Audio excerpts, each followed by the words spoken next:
तुषार ने आगे एडम आ गया।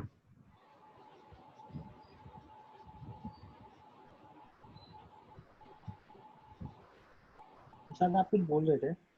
हाँ, तो मैं क्या कह रहा था कि जैसे रिएक्ट नेटिव है ना, that that might just consist of the UI elements जो हम दिखाते हैं, ठीक है। फॉर एग्जांपल मतलब एक एक पूरा का पूरा यूआई सिस्टम को बनाने के लिए there is a lot of क्या बोलते हैं, lot of things which are required, ठीक है। उसमें से स्क्रीन पे जो जो जो डिस्प्ले एलिमेंट्स हैं वो एक छोटा सा पार्ट है, so that might be just react native, and the other thing react might be a lot of other things, जैसे कि क्या बोलते हैं, जैसे जैसे उसमें था ना क्या बोलते हैं, एक सेकेंड, ठीक है, एनिमेशन रिलेटेड चीज़ें हो गई, ठीक है, माउस के इवेंट्स हो गए, कीबोर्ड के इवेंट्स हो गए, basically interacting with the operating system, ठीक है। That kind of things that might be shared across react and react native, तो वो शायद रिएक्ट की लाइब्रेरी में पड़ा होगा। नहीं बट हाँ, मैं भी ढूंढ रहा था एक्चुअली। एक्सप्लोर करना पड़ेगा। नहीं मैंने ढूंढ लिया एक्चुअली, मतलब मैं ढूंढ ही रहा था जैसे ही मीनवाइल। तो मेनली JSX की वजह से करना पड़ रहा है कि JSX को हमेशा कन्वर्ट करना पड़ेगा ना रिएक्ट के कंपोनेंट्स में। याद करो बैबल करता है ये, है ना। वो भी मुझे तो अनुपम मुझे ये भी लग ही रहा था कि it's something around conversion, but still why do I have to write it? मतलब ये जब मैं रन करता हूँ उस पॉइंट पे ऑटोमेटिकली क्यों नहीं होता? जैसे फॉर एग्जांपल JSX कंपलसरी नहीं है ना, मतलब JSX तो सॉर्ट ऑफ एक शुगर है, एक तरह से सिंटैक्टिक शुगर है, आपको आपका काम आसान करता है। आप डायरेक्ट रिएक्ट भी लिख सकते हो। तो अगर सेम थिंग TSC के लिए है, तो मैं टाइपस्क्रिप्ट के अंदर जावास्क्रिप्ट का कोड भी लिख सकता हूँ, it's a valid thing. But मैं कहीं भी ये नहीं लिखता कि टाइपस्क्रिप्ट है, मतलब मैं फाइल का एक्सटेंशन TS लिखता हूँ, I get it, but then जब भी मैं TSC चला रहा होता है वो ऑटोमेटिकली ट्रांसपाइल कर रहा होता है उसको जावास्क्रिप्ट में, राइट? तो मेरा एक स्टेप में TSC आ गया। क्या ये कह रहा है कि फाइल के अंदर रिएक्ट लिखना is equivalent to giving that information कि इसके अंदर रिएक्ट कंपोनेंट चाहिए? Even if that is true तो भी ठीक है, but is there a better way to do it? क्योंकि मैं हर फाइल के अंदर यही लाइन लिखूंगा, हाँ एंड एटलीस्ट अभी तक मेरे लिए वो यूजलेस लग रही है, ऑल्दो इट्स नॉट यूजलेस है ना, एंड उसको हटाते ही फट जाएगा सब।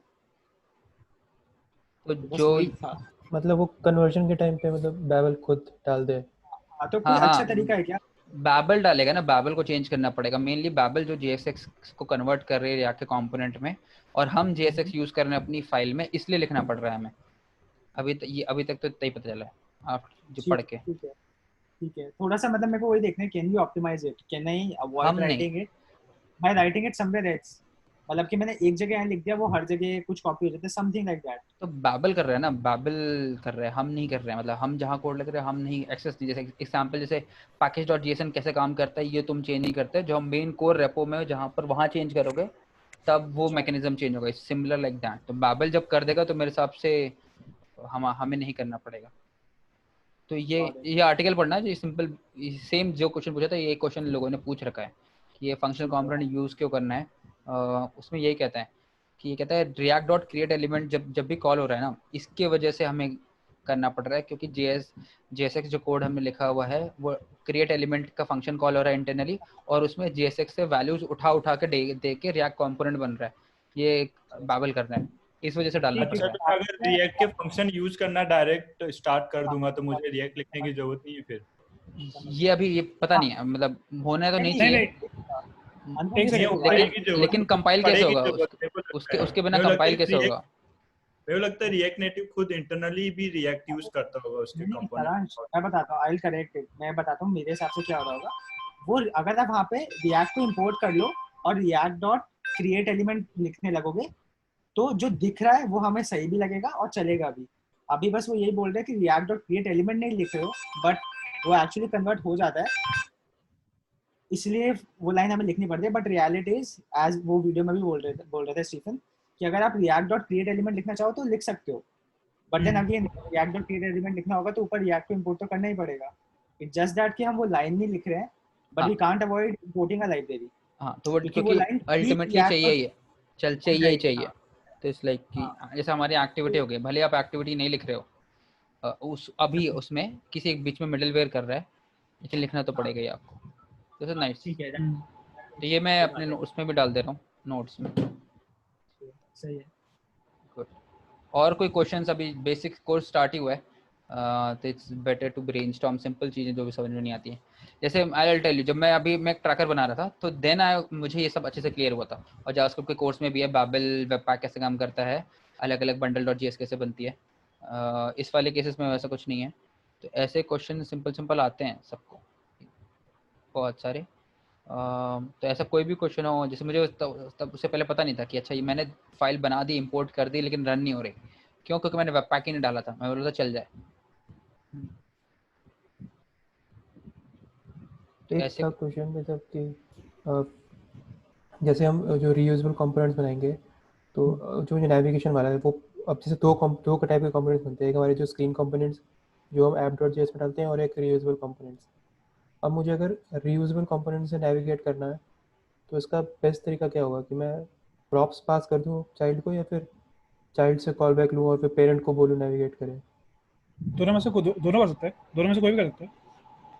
मतलब ये दोनों अलाउ करता है रिएक्ट या रिएक्ट नेटिव? हाँ हाँ हाँ हाँ। प्रॉप्स अभी प्रॉप्स अभी भी देख लेना, जैसे तू क्या बोलते हैं, किसी रिसाइकल में तेरे पास कोई एक पर्टिकुलर एलिमेंट के अंदर एक बटन है, उस बटन पे जो क्लिक होता है तो या तो उसको क्लोजर पास कर दे, या फिर तू उसको एक डेलीगेट बना दे, मतलब कॉल बैक दे दे कि भाई जब जब तेरे पे क्लिक हो तो मुझे बता देना, जब उसको ऑन क्लिक लिस्ट पे जो कॉल बैक लगाता है। या फिर तो उसको पूरा का पूरा क्लोजर दे दे उसके अपने डेटा मॉडल के अंदर ही, कि जब भी तेरे पे क्लिक हो तो ये वाला क्लोजर एग्जीक्यूट कर देना। उस क्लोजर के अंदर तेरे सारे सेट ऑफ इंस्ट्रक्शंस लिखे होंगे, तो एक ही बात है। बट प्रॉप्स वाला जो फंडा है वो ज्यादा चलता है रिएक्ट में। मतलब कि पास करते रहो चाइल्ड तक सारे। Right but right. तुषार, मैं बताता हूँ, जो हम लोग डैशबोर्ड वेब का कोड लिखते हैं, which is in React only, उसके अंदर मेरा brief stint of making 1 or 2 pages, उसके अंदर क्या अंडरस्टैंडिंग था।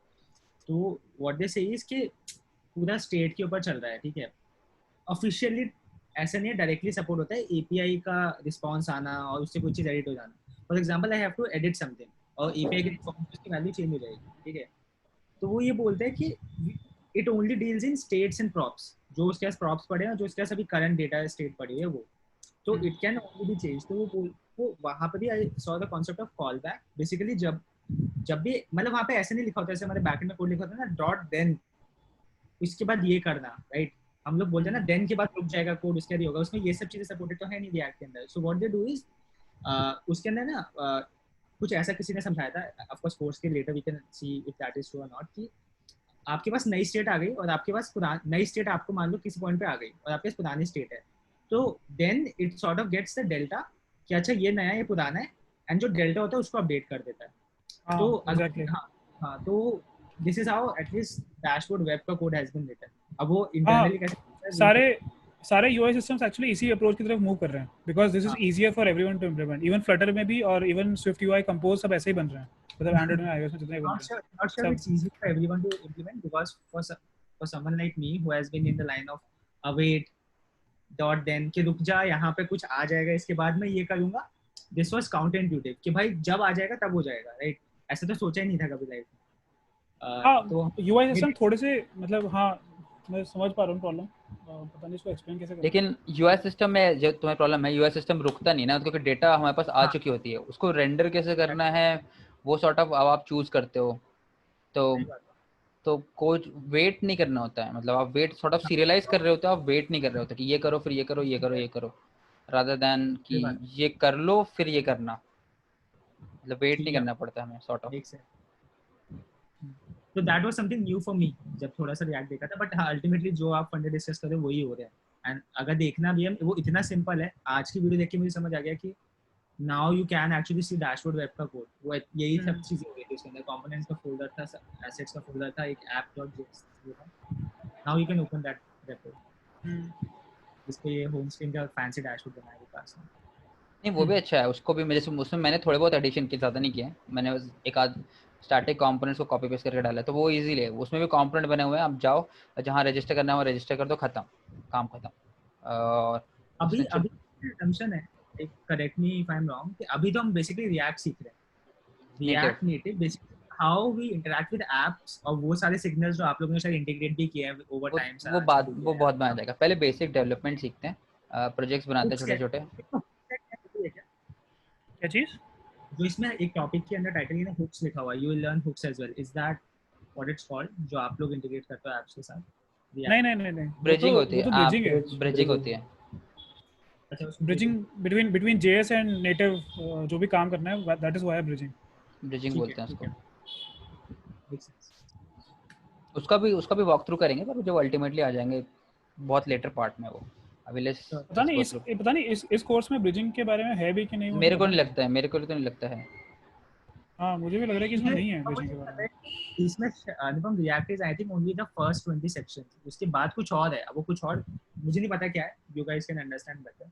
मतलब उसमें क्या है कि जो फर्स्ट 16 सेक्शंस जो है ना, फर्स्ट 15 एक्चुअली वो हैं रिएक्ट के नए वर्जन के, एंड उसके हाँ। बाद जो सेक्शंस हैं वो रिएक्ट के पुराने वर्जन के हैं। तो जो नए जो हुक्स वगैरह जो कॉन्सेप्ट है ना वो रिएक्ट में अभी लेटेस्ट मतलब रिसेंटली आए हैं, ठीक है। उससे पहले it was mostly Redux based, Redux reducer stack ये लोग यूज करते थे, बट अब बेसिकली हुक्स आ गए हैं। हुक्स में it becomes even easier to maintain state एक सिस्टम में, एक ऐप के अंदर कि स्टेट कौन मेंटेन कर रहा है वगैरह, बहुत सारी चीजें कम लिखनी पड़ती हैं। बट मुझे हुक्स अभी ठीक से और समझना है, मतलब वो तो बस ऊपर से गो थ्रू ही किया है, तो बाद में बताऊंगा कि एग्जैक्टली क्या डिफरेंस है दोनों के बीच में। श्योर श्योर, हाँ तो मतलब अभी तो रिएक्ट का कोर्स ही है and I think that gives us more visibility. Ultimately लिखना तो रिएक्ट के अंदर ही है।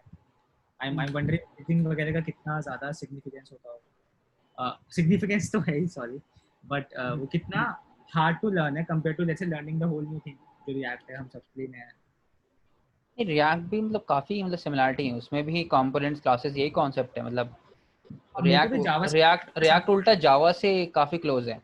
और मुझे जावास्क्रिप्ट से भी काफी जाओ सारी वो मिलती है। हाँ कूल है। तो I guess thanks guys, thanks for joining in. I will suggest two things. One, अगर आप नहीं कंप्लीट कर पाए तो फर्स्ट 5 सेक्शन कंप्लीट कर लीजिए। You can refer to the notes in future, मतलब ये धीरे धीरे बनाता रहूँगा मैं। आप इंडिविजुअल नोट्स भी बना सकते हैं। जो लोग कॉमन आईडी पे हैं, feel free to mark those notes, there is no harm doing that. For next meetup by next Saturday we have to complete 3 hours of content which will be more than 3 hours actually. Restaurant search stage की आप management ना बस 6 बहुत है। 6 and 6 and 7 6 and 7 6 3 hours का है यार। हाँ कोई बात सेक्शन 6 3 आवर्स का है, मतलब इससे ज्यादा काम अरे आएंगे बाकी। 2x पे देखा करो। हाँ मैं भी 2x देखा, मैं तो बात अरे सेवंथ वाला बहुत आसान है, उसमें कुछ है नहीं सेवंथ में। ले, बस सारा तेरे लिए तो बिल्कुल भी मुश्किल नहीं, साले तू फ्रंट एंड का आदमी है, तू क्या रो रहा है? हाँ अरे नहीं 6 मैं 2x पे नहीं देखता ना, मैंने अभी तो 1x पे देखा है, बढ़िया धीरे धीरे आराम नहीं से नहीं सेट कर नहीं नहीं नहीं मजे 2x लेते। 1.5 पे तो मिनिमम देखना चाहिए। वो जानबूझ के धीरे ही बोलते ही हैं, वो जानबूझ के धीरे नहीं बोलते हैं क्योंकि सबकी पेस अलग अलग होती है। ये मैंने देखा था 1.5 पे, इसका ऐसा है जैसे हम बात कर रहे हैं, ये तो नोट कर सकते हो आप, बट एनीवे दैट्स द हाँ पर्सन। 6 पक्का पक्का करना है, 7 एम कर रहे हैं, मैं देख लूंगा अगर हो जाता है। रीजन आई एम सेइंग यार 6 and 7 is क्योंकि 8 से रेस्टोरेंट प्रोजेक्ट बनाना शुरू होना है, इसलिए तो हम चाहते हैं कि 2 हफ्ता लें, हाँ हम बेसिक्स क्लियर कर लें और फिर प्रोजेक्ट बनाना शुरू करें, और फिर अच्छे डिस्कशंस होंगे और हमारे कि तुमने ऐसे क्यों किया, ये ऐसे सजेस्ट कर रहा है, हम अपनी लर्निंग से बताएंगे, तो वो डिस्कशंस बहुत अच्छे होंगे फिर। अब नॉट एक दिन ओनली छुट्टी ले लेंगे, क्या अब चीज़, ठीक सॉरी है, क्या चाहिए? इसकी एक छुट्टी ले लेंगे, एक दिन की छुट्टी ले लेंगे just for the upon 6 and 7। एक दिन पीटीओ ले लेंगे अपन सारे बैठ के रिएक्ट के सुबह से शाम में खत्म कर देंगे। तो ये कूल है। Cool guys, so thanks for tuning in. As usual this will be posted. तो अरे मुझे एक डाउट है यार, मनीष या कोई भी मुझे बता दो यार कि जावास्क्रिप्ट में IIFE फंक्शंस, जो IIFE वर्सेस नॉर्मल फंक्शंस को हम कब यूज करते हैं? इमीडिएटली इन्वोक्ड फंक्शन एक्सप्रेशन जो होता है ना, वो मतलब मैंने नया पढ़ा है, मुझे तो समझ नहीं आया कि क्यों करते हैं, क्या कैसे करते हैं, मतलब क्या रीजन है उनके पीछे? टू बी ऑनेस्ट मैंने कभी कोड लिखते वक्त डिफरेंशिएट ना किया है इसमें, और ना किसी को करते हुए देखा है, तो मैं पढ़ के अच्छा। आपको बता दूंगा कि कब लोग करते हैं, but I think it's that niche के अभी तक शायद किसी को फर्क नहीं पड़ा, बट किसी पॉइंट पे पड़ता होगा तो पढ़ के बताऊंगा। मतलब मेरे को अभी तक यूज नहीं करना पड़ा ना, मैंने किसी को यूज करते हुए देखा है, या फिर देखा हो, आई डोंट रिकॉल इट कि अच्छा यही है। हाँ, अपने बैकएंड कोड में तो नहीं है। नहीं देखा मैंने एक चीज बताओ, तुम बैकएंड में तुम्हें दिस जो होता है जावास्क्रिप्ट को जो दिस होता है उसको यूज करने में कितनी दिक्कतें आती हैं? या तो मैं बताता हूँ दिक्कत क्या आती है, तो मुझे पता है इसका रीजनिंग नहीं पता चला था, बट मैं आपको एक आइडिया बताता हूँ। सो बिफोर ES6 और बिफोर लेट्स से टाइपस्क्रिप्ट जो आपको क्लास बनाने की कैपेबिलिटी देता है, कोई क्लास का फंक्शन फंडा नहीं होता था, तो लोग क्या करते थे, ऑब्जेक्ट बनाते थे, उसी के अंदर फंक्शन डाल देते थे। हाँ but I am now at least before ES6 जो ऐसे में हमारा है वो ES6 पे बाद में आया है, पर उससे पहले जो होता था वहाँ पे दिस चलता नहीं था, मतलब मैंने अगर डिफाइन भी कर दिया तो अगर मैं this dot a equal to 2 करता था किसी फंक्शन के अंदर तो it used to say doesn't work. तो we have tried using it but we are not able to use it just because it was not supported back then. But वही वाली बात है कि टाइपस्क्रिप्ट के अंदर टेक्निकली अगर कोई क्लास बना रहा है तो वो दिस के ऊपर ही चलते हैं. तो ऐसा नहीं है कि यूज नहीं कर रहे, हम लोग इनडायरेक्टली यूज कर रहे हैं. और पहले सपोर्टेड नहीं था, अब सपोर्ट. मतलब और ES6 के अंदर तुम्हें वैसे ज़्यादा दिक्कतें नहीं आती क्या दिस को लेके? मतलब मैं बोल रहा हूँ डायरेक्टली तो यूज ही नहीं करता. मतलब मैं तो इनफैक्ट ये भी बोल रहा हूँ आपको, हम फंक्शनल वे ऑफ प्रोग्रामिंग करते हैं जावास्क्रिप्ट के अंदर. हम लोग ऊप स्टाइल नहीं करते, we don't write classes at all. मतलब जहाँ लोगों ने लिखी है वो मॉडल बनाने के लिए लिखी है जो लास्ट लेयर डेटाबेस से पहले होती है. उसके बाद कोई खास इंटरफेसेस हम यूज करते हैं, क्लासेस नहीं यूज करते. इंटरनली हो रहा है और राइटिंग. अगर आपको कोई दिस डॉट दिखे तो और आपको होता भी होगा तो फंक्शन के ऊपर वाला रेफरेंस करने के लिए होता होगा ना कि करंट ऑब्जेक्ट की स्कोप से चीजें निकाल लो, वो उतना ही यूज कर देते हो आप, टॉप लेवल स्कोप पे जाते ही नहीं होगे. एक चीज और बताता हूँ. So I think 2 years back एक मोनेट का कोड फटा था and the thing that we noted was कि दिस यूज किया हुआ था. तो मतलब it broke so badly and वियरली समझ नहीं आ रहा था कि क्यों इस तरीके से हो रहा है. सो पीपल सेड कि भाई मत यूज करो if you don't understand the concept. तो इतना सॉर्ट ऑफ हेटेड कॉन्सेप्ट है एटलीस्ट यूसी के अंदर कि यार फट जाता है, पता नहीं क्या होता है, मत यूज करो. Got it. सही. हेटेड है या फिर मतलब इसमें the old Tushar Gupta I knew would have asked hated है या फिर समझ में नहीं आता है, मतलब अच्छे से यूज करने के सैंपल नहीं है. ये भी रीजन होता है ना कि हमें कोई चीज समझ में आती है लेकिन हम हमेशा एज अ न्यू डेव बड़े सिस्टम में चाहते हैं कि कहीं पर यूज हो रहा है वो दिख जाए मुझे कि अच्छा भाई ये चलता हुआ सिस्टम है, मैं ऐसा बना सकता है. वो सैम्पलिंग ही एग्जिस्ट नहीं करती है और बेनिफिट्स हमें मतलब हाँ, यूज ही नहीं करते हैं. मतलब ये चीज में शायद किसी ऐसी चीज के लिए बोलता है जो कि काफी यूजफुल चीज होती है. बट दिस का जितना मुझे समझ में आया वो दिस काफी कंफ्यूजिंग है. वो चीज लैंग्वेज के अंदर ही काफी कंफ्यूजिंग है, तो इसलिए अच्छा है कि अवॉइड ही कर लो. मैं इसलिए मैं पूछा था कि ज्यादा यूज तो नहीं होता ना, मतलब ज्यादा ध्यान ना दूंगा उस चीज पे. मैं तो इसलिए पूछा था बस. अंडरस्टैंडिंग कह रहा हूं but I am also saying कि दिस फंडामेंटली यूज केस उसका हमें चाहिए नहीं होता. मतलब मेरे को कभी भी नहीं होता यार ये दिस होता तो मैं कर लेता. यूज क्यों आया था जब ये प्रोटोटाइप यूज नहीं करते क्या? मतलब हाँ, फिर तो तुम प्रोटोटाइप वगैरह कुछ यूज नहीं करते हो क्या? प्रोटोटाइप मतलब लिटरली नेटिव वाले भी नहीं करते. लाइब्रेरीज पे जी रहे हैं. जैसे आपने देखा होगा ना लोडैश का प्रोमिनेंस कितना है जबकि अब ES6 ही सब कुछ दे रहा है. अब तो मैप और फिल्टर ये सब करना चाहिए मेरे हिसाब से. मतलब हाँ, मेरा नेक्स्ट क्वेश्चन एक्चुअली ये कि भाई क्यों यूज करते हैं यार लोडैश हम? यार मैं बताता हूँ क्यों यूज करते हैं एंड मैं अपना ओपिनियन बताता हूँ कि क्या होना चाहिए. तो before ES6 we didn't have this function. हाँ. तो मैं अपना वर्चुअल फिल्टर लिखता था, बकवास लिखता था, कुछ नहीं होता था, फलाना ढिमकाना. तब लोडैश यूज करना स्टार्ट किया था. बट आफ्टर ES6 लोडैश मेरे हिसाब से आई थिंक 100+ फंक्शन सपोर्ट करता है. ES6 has given 50 of them but not 100 of them. तो you see people confused enough to say कि भाई 50 में ये यूज करूंगा, जो और बड़ा कांड है क्योंकि 50 you are using native functions and 50 you are using Lodash functions, which for me is a bigger crime. But that being said, अभी भी 100% support नहीं है. कुछ जैसे includes है, common example है, includes is not a something जो कि JavaScript दे रहा है ES6 के अंदर, but Lodash देता है and it is useful. Array में भी चल जाता है, string में भी चल जाता है, because iterator की. तो इसलिए लोग confused हैं. तो अब and what about TypeScript? TypeScript के अंदर TypeScript कोई एक्स्ट्रा फंक्शन नहीं देता है. It basically gives you classes and interfaces जो कि इंटरनली इंप्लीमेंट जावास्क्रिप्ट में वैसे ही होता है दिस वगैरह के, राइट? तो ऐसा नहीं है, कुछ एक्स्ट्रा फंक्शंस नहीं देता आपको कोई भी. यू डोंट गेट फिल्टर अलग से बिकॉज़ आप TypeScript यूज करते हो. अच्छा, मतलब जैसे एरे के ऊपर बहुत सारे अलग-अलग टाइप के फंक्शंस बन सकते हैं, राइट? कि first 5 take this until this वगैरह प्रीफिक्स टाइप के फंक्शन होते हैं, वो सब नहीं है.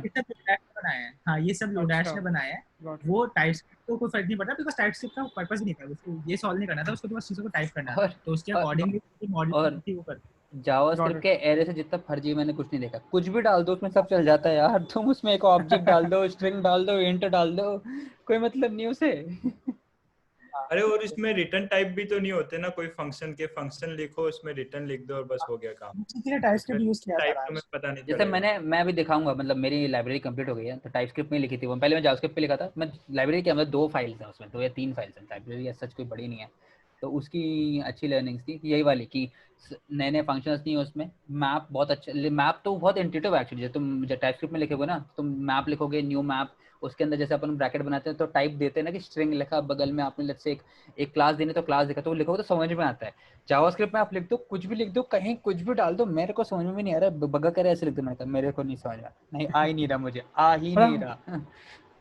और एक बुरी चीज ये भी है कि टाइपस्क्रिप्ट जो कि सिर्फ एक ऐसा लेयर लिखी हुई है, मतलब वो बस कंपाइल कर देता है, तो जितने भी एरर्स है और ये सारी चीजें हैं, बस आप प्री कोडिंग लिख सकते हो। डायनेमिकली जो फटना है वो अभी भी फटेगा, हाँ। राइट? Okay. मतलब अगर किसी ने बोला कि यहाँ पे स्ट्रिंग आता है पर किसी ने नंबर भेज दिया फाइनली, तो मिलेगा। नंबर तो चला ही जाएगा, क्योंकि जावास्क्रिप्ट में नंबर जाने देता है ना। बस अगर आपने स्ट्रिंग डिफाइन किया था, तो जब आप उसको यूज करके कोड लिख रहे होगे, तब आपको रोकता रहेगा कि स्ट्रिंग ही यूज कर, स्ट्रिंग ही यूज कर। Got it. Ultimately someone can pass a number अच्छा, डायनामिकली। ऐसा भी कुछ है क्या कि टाइपस्क्रिप्ट का कुछ ओवरहेड है, रन टाइम ओवरहेड? ओवरहेड ज्यादा नहीं है, मतलब वो कंपाइल टाइम बहुत कम है, बहुत ही कम है। रन टाइम क्यों होगा? वो रन टाइम तो जावास्क्रिप्ट पे चलती है। नहीं, चलती तो जावास्क्रिप्ट है, बट जो फाइनली टाइपस्क्रिप्ट जो कोड प्रोड्यूस करता है, अगर वो जैसे मान लो अगर मैंने कुछ 100 लाइन का कोड लिखा है जावास्क्रिप्ट में, अगर मैं 100 लाइन का लिखता और टाइपस्क्रिप्ट में मैंने 100 लाइन का कोड लिखा, तो वो समझ अगर गया, 1000 लाइन में कन्वर्ट हो गया, समझ गया, उस सेंस में हाँ, तो वो कोई ओवरहेड कॉटलिन होता है? मतलब मैंने कॉट सुना है ऐसा कि जो लोग नहीं बेसिकली अपने वेब के जो कोड्स होते हैं ना, वेब के code has to be quite efficient, मतलब सॉरी एफिशिएंट नहीं, जो बाइनरी साइज है जावास्क्रिप्ट के कोड का वो बहुत कम होना चाहिए, फाइल साइज कुछ भी कह लो, पता नहीं क्या बोलते हैं। तो अगर वो टाइपस्क्रिप्ट यूज करते हैं तो वो बहुत ज्यादा हो जाता है, तो वो डाउनलोडिंग टाइम वगैरह बढ़ जाते हैं, क्योंकि हाँ, ऐसा कुछ। समझ अच्छा, गया। उसका सिंपल रीजन बताता हूँ। जस्ट इमेजिन दिस थिंग, ज्यादा डिटेल में नहीं जाना पड़ेगा। आपके पास जावास्क्रिप्ट ने कभी नहीं बोला था आपके पास कोई क्लास होती है, राइट? टाइपस्क्रिप्ट ने बोला आपके पास क्लास होती है। और क्लास कैसे होती है? क्लास कुछ नहीं, एक ऑब्जेक्ट है जिसके अंदर मैं फंक्शंस और वो वैल्यूज इंसर्ट करा दूंगा, राइट? तो इमेजिन वो क्लास तो आपने लिख दिया टाइपस्क्रिप्ट के अंदर 4 लाइन का कोड, पर वो जावास्क्रिप्ट में एक्चुअली 25 लाइन में कन्वर्ट होगा, राइट? राइट। तो आपको वो एब्स्ट्रैक्शन देने के लिए लिखते वो जावास्क्रिप्ट में रहा है, और जावास्क्रिप्ट में उसको लिखना है स्टिल 25 लाइंस ऑफ कोड। तो that way code there is some cost associated, but I think अभी बहुत शायद बहुत ज्यादा नहीं होगी, या फिर बड़े सिस्टम्स की ज्यादा होगी, छोटे के ऐसा कुछ होगा। इसलिए you will see at least a lot of senior leaders taking a stand कि इसमें ऑब्जेक्ट ओरिएंटेड प्रोग्रामिंग मत करना। अगर आप उसके लिए टाइपस्क्रिप्ट को यूज कर रहे हो कोई फायदा नहीं है, यूज करो बस ये जो सस्ता सा फायदा मिलता है ना कि इंट नहीं बनने देता, स्ट्रिंग नहीं बनने देता, दैट्स ऑल। Got it. और इंटरफेसेस बना लो, sadly but this is it. और जो सिमिलर अपना हमारा कॉटलिन में भी है, कॉटलिन भी तो फाइनली मल्टीपल जो चीज़ें देता है, तो उसका बाइट कोड थोड़ा सा बड़ा ही होता है। याद कर अपना लर्निंग थी कि आप सिंपल एक नलेबल चेक्स भी बना रहे हो तो वो अल्टीमेटली बाइट कोड पे चेक करेगा, और वो सेम कोड जो आपने लेट्स से जावा में लिखा हुआ उससे बड़ा होगा बाइट कोड उसका। Got it. और just in terms of overhead, Matthew ने वाली बात बोली थी। उसने बोला था मोनोलिथ वर्सेस माइक्रो सर्विसेज, जब वो बोल रहा था तो उसने बोला था हाँ, मोनोलिथ का प्रॉब्लम ही यही होता है कि इतना सारा कोड हो जाता है कि उस कोड को इंस्टॉल करना और उसकी फाइल्स को इंडेक्स करना, जो कि जनरली होता है जब भी आप कोड एक सिस्टम पे डालते हो, that time is gonna be there, right? अगर किसी फाइल आपने कोई डेटा फाइल डाल दी 100 MB की, तो वो भी तो लोड होती है ना, तो जेएस फाइल भी लोड ही होती है मेमोरी के ऊपर। तो got it. सीएससी अगर 1 MB था, बट अगर वो एक्चुअली वो 1.2 MB का बना देता है जावास्क्रिप्ट कोड, तो that is there Got compression. it. ठीक है। टेक्निकली मिल रहा है कि नहीं? हाँ, ठीक है, cool. Yes. Cool guys. Cool. Again I'll repeat, thanks for tuning in. Try to complete section 7 and 8, 6 and 7 actually, so that हम उसके बाद हम एक ऐप बनाना शुरू करें React में. That's about it. See you guys next weekend. Get a stable internet as well. Next shit after. चलो, take care. ठीक है, चलो, बाय बाय। Bye.